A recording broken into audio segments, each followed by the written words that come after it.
शहादा की शिकायतकर्ता तेंबा या शिवा वल्लवी जुगनी धड़गांव के निवासी ने जुगनी धड़गांव के सरपंच राज्य थावा या पावर, सरपंच और ग्राम पंचायत सदस्य मगन चाटिया विल्लपी पे आरोप लगाए हैं और उन्होंने जबरन कार पर बिठाया, उनका अपहरण करने व जान से मारने की कोशिश की है। विरसा फाइटर्स, भारत आदिवासी संविधान सेना, भारतीय स्वाभिमानी संघ जैसे आदिवासी संगठनों ने मांग की है जुगली के आरोपी सरपंच के खिलाफ मामला दर्ज किया जाए और राज्य सरकार ने पवार को तत्काल प्रभाव से गिरफ्तार किया है। इस समय बिरसा फाइटर्स के राष्ट्रीय अध्यक्ष सुशील कुमार पवार, भारतीय स्वाभिमानी संघ के प्रदेश महासचिव रोहित दास वल्लवी, जिला अध्यक्ष पंकज वल्लवी, नंदुरबार तालुका अध्यक्ष अजय वल्लवी, भारतीय आदिवासी संविधान सेना के प्रदेश अध्यक्ष सतीश ठाकरे, अनिल पवार और वासा वल्लवी, गुलाब सिंह और शिकायतकर्ता व शिवा वल्लवी आदि कार्यकर्ता 28 एप्रिल 2025 रोजी आमचा आदिवासी संघटनांचा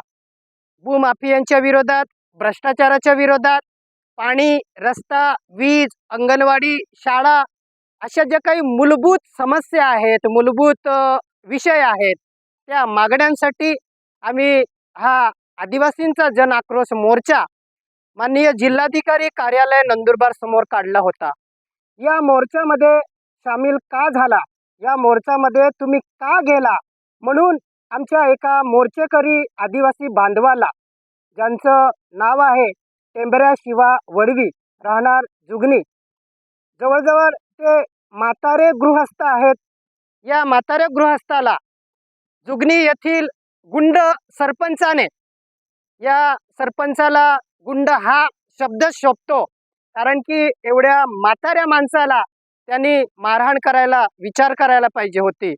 तर जे गुंड सरपंच आहेत राजा ठावऱ्या पवार यांनी या आमच्या म्हाताऱ्या गृहस्थाला काठ्यांनी, लाथ्या बुक्क्यांनी मारहाण केली आणि हे मारहाण झाल्यानंतर मसावत पोलीस ठाण्यामध्ये या जुगनी येथील सरपंचाच्या विरोधामध्ये गुन्हा दाखल करण्यात आलेला आहे।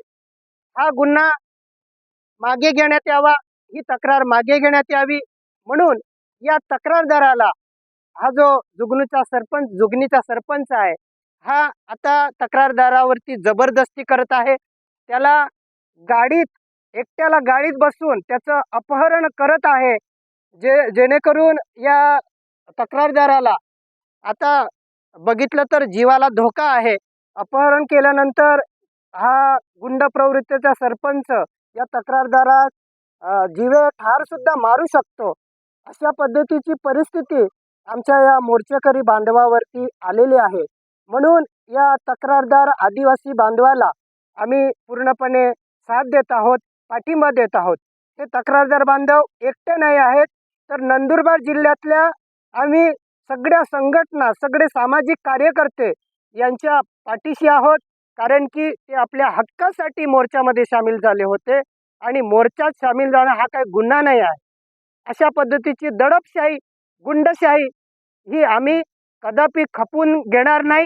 म्हणून या गुंड सरपंचावरती, आमच्या तक्रारदाराला यांनी अपहरण केलं, याला जबरदस्ती गाडीत बसवून तक्रार मागे घेण्यासाठी यांनी जे काही गैरकृत्य केलेलं आहे, त्याच्या विरोधात पोलीस महाशयांनी कडक कारवाई करावी, कायदेशीर आणखी त्यांच्यावरती गुन्हे दाखल करण्यात यावे। आणि आम्ही तर अशी मागणी करतो की या गुंड सरपंचापासून आमच्या तक्रारदाराला जीवितास धोका आहे, म्हणून याला तात्काळ अटक करावी, याला तात्काळ जे काही गुन्हे दाखल करून याला मोक्कासारखा गुन्हा लावला पाहिजे, अशी आम्ही या निवेदनाद्वारे, आमच्या आदिवासी संघटनांच्या निवेदनाद्वारे माननीय पोलीस निरीक्षक, पोलीस ठाणे मसावत यांच्याकडे आज करत आहोत। या आरोपीवरती कडक शिक्षा झाली पाहिजे अशी आमची मागणी आहे। जय बिरसा, जय आदिवासी।